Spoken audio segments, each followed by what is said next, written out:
Now we have John Freisinger up, and he's going to help start out our evening with the presentation that, should kind of tailor the rest of our evening, how to suck less at PowerPoint.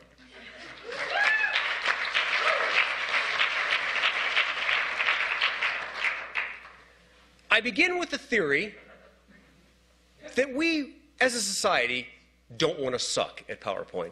Am I right? Yeah. The problem is not PowerPoint itself. The problem is our audience. It's you. The same year that gave us Van Halen's last great album, the movie Footloose, and Kelly Osbourne also gave us the double plus, double good software PowerPoint. PowerPoint is much like giving children hammers. We know what it can do. We've seen people use it. But if you let us go, we're just going to make a mess of it.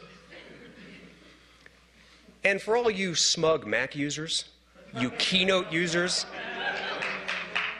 you're not exempt. Remember that being creative is not the same as being effective.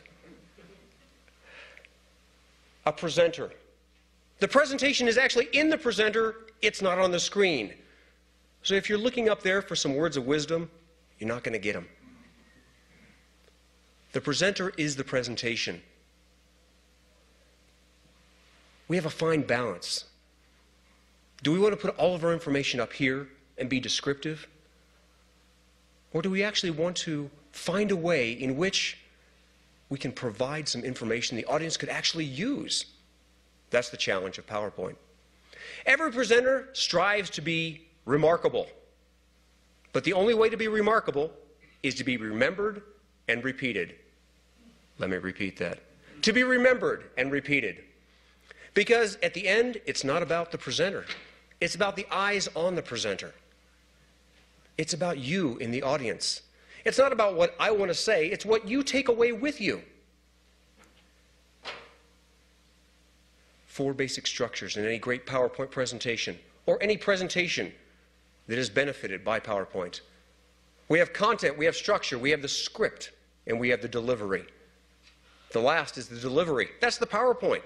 Why do we always start with PowerPoint? First thing we should do is look for our content. And our content comes from between our ears. Sit down, make mistakes, use paper to actually brainstorm for a change. Look for specific information the audience could actually take with them tomorrow and use.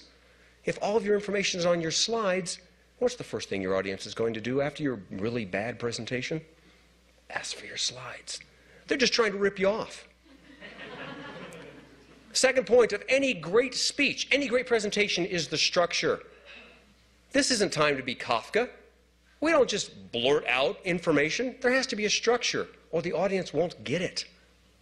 The easiest structure you could possibly think of is to state a problem, to state an action, and give a result. I call it the PAR formula, something you can take with you and use tomorrow. Problem, action, result. The third critical step is finding a script. Words matter. You can tell a woman that her beauty is timeless. You could also tell a woman that her face will stop a clock. The words mean about the same, but the syntax is different. Words matter. Be specific when you use words. The more specific you are, the more credible you are. Specificity builds credibility. If you're using too big of words, your ideas are too small. Big ideas demand small words. That's how the audience will grasp them. Big ideas mean little words. The final thing is the delivery. You can practice. You have to practice. Speaking is one of those rare things that you can't get better by visualizing.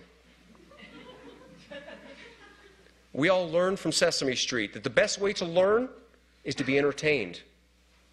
If you can couple entertainment with education, we get engagement. And that's really what our audiences are looking for. They want to be engaged with us.